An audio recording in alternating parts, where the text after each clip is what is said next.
My name is Johan, and my wife Marissa. We actually met on cruise ships. It was pretty much one of those love at first sight things, and we, like you said, we started dating. We did long distance for a while, but we got married within a year and have been together about 10 years this year.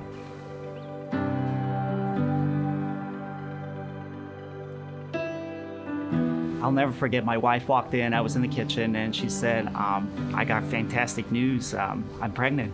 It was such a weird feeling. It's excitement, it's nervousness. Yeah, it's kind of that crazy day where you find out where it's just like, oh my goodness, are we ready? And the wave of excitement as well. We both work from home, and Johan thought that I had Kaden with me, and I thought that he had Kaden with him. And somehow he had figured out a way to get out of our back doors. We have dogs, so a lot of times they could push the door open in the back, and he figured out a way to follow them out somehow. And that's when Johan found him in the pool.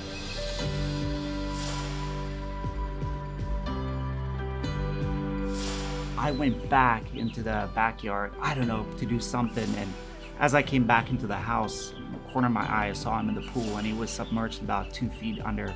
He must have been under the water for a while. His body was, swollen. It was swollen up and blue, and I just leaped in, you grabbed him by his arm, and then just took him in the house, screamed at my wife to call 911. And so it's hard to think back on that moment, because in that moment you think there's no hope. It was kind of that mad rush to call 911 and do CPR, and we had to hold on to some sort of hope, but we just weren't sure what the outcome was going to be.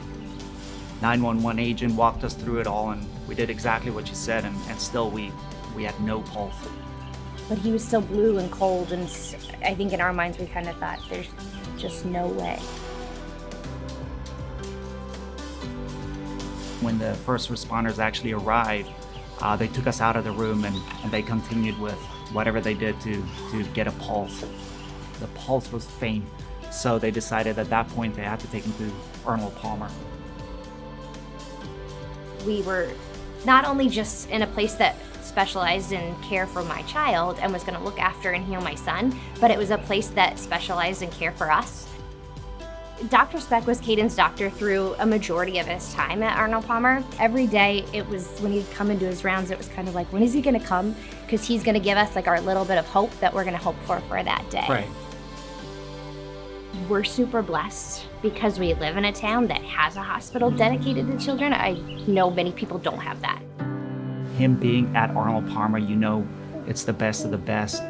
And I feel like that was the ultimate thing that pulled him through.